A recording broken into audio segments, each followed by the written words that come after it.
ඔබේ ව්‍යාපාරික අවස්ථාවන් වර්ධනය කර ගැනීම සඳහා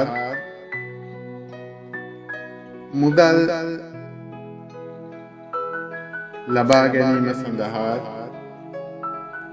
තමාගේ ආදරය සහ විවාහය සඳහා එසේම සියල්ලන්ගේ සිත් ආකර්ෂණය කර ගැනීමට විශේෂයෙන්ම ප්‍රභූන්ගේ සිත් ආකර්ෂණය කර ගැනීමට මෙය ඉතාමත්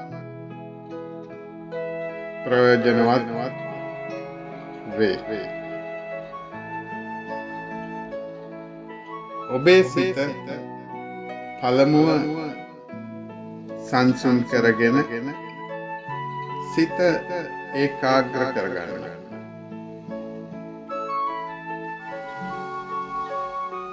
ඔබේ සිතේ ඇති කාරණය හෝ පුද්ගලයින් සිතින් මවාගෙන වෙනත් කිසිම කරුණක් ගැන නොසිතා පිරිසිදු ජලය ටිකක් ඔබේ දෝතටගෙන හෝ විශේෂයෙන් ඔබේ දකුණටගෙන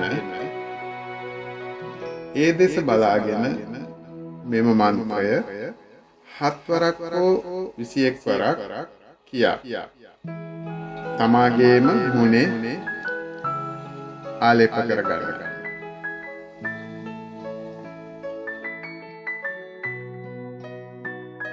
ओम मुखे राजमुखे प्रजावश्यं मुखे सर्ववश्यं कुरु कुरु पद्मावती क्लीं फट् स्वाहा. ओम मुखे राजमुखे प्रजावश्यं मुखे सर्ववश्यं कुरु कुरु पद्मावती क्लीं फट् स्वाहा.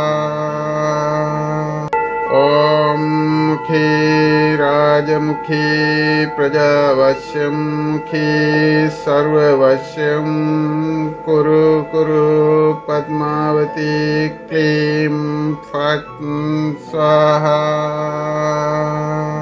ओम मुखे राजमुखे प्रजावश्यं मुखे सर्ववश्यं कुरु कुरु पद्मावती क्लीं फट् स्वाहा.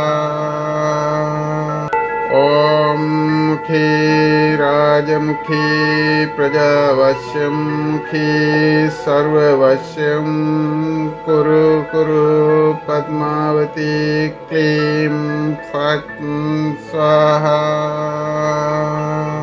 ओम मुखे राजमुखे प्रजावश्यं मुखे सर्ववश्यं कुरु कुरु पद्मावती क्लीं फट् स्वाहा. ओम मुखे राजमुखे प्रजावश्यं मुखे सर्ववश्यं कुरु कुरु पद्मावती क्लीं फट् स्वाहा. ओम मुखे राजमुखे प्रजावश्यं मुखे सर्ववश्यं कुरु कुरु पद्मावती क्लीं फट् स्वाहा. ओम मुखे राजमुखे प्रजावश्यं मुखे सर्ववश्यं कुरु कुरु पद्मावती क्लीं फट् स्वाहा. ओम मुखे राजमुखे प्रजावश्यं मुखे सर्ववश्यं कुरु कुरु पद्मावती क्लीं फट् स्वाहा.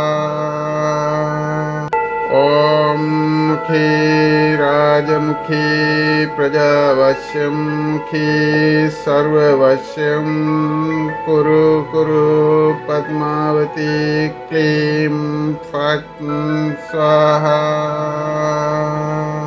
ॐ मुखी राजमुखी प्रजावश्यं मुखी सर्ववश्यं कुरु कुरु पद्मावती क्लीं फट् स्वाहा। ॐ मुखी राजमुखी प्रजावश्यं मुखी सर्ववश्यं कुरु कुरु पद्मावती क्लीं फट् स्वाहा। ॐ मुखी राजमुखी प्रजावश्यं मुखी सर्ववश्यं कुरु कुरु पद्मावती क्लीं फट् स्वाहा। ॐ मुखी राजमुखी प्रजावश्यं मुखी सर्ववश्यं कुरु कुरु पद्मावती क्लीं फट् स्वाहा। ॐ मुखी राजमुखी प्रजावश्यं मुखी सर्ववश्यं कुरु कुरु पद्मावती क्लीं फट् स्वाहा। ॐ मुखी राजमुखी प्रजावश्यं मुखी सर्ववश्यं कुरु कुरु पद्मावती क्लीं फट् स्वाहा। ॐ मुखी राजमुखी प्रजावश्यं मुखी सर्ववश्यं कुरु कुरु पद्मावती क्लीं फट् स्वाहा। ॐ मुखी राजमुखी प्रजावश्यं मुखी सर्ववश्यं कुरु कुरु पद्मावती क्लीं फट् स्वाहा। ॐ मुखी राजमुखी प्रजा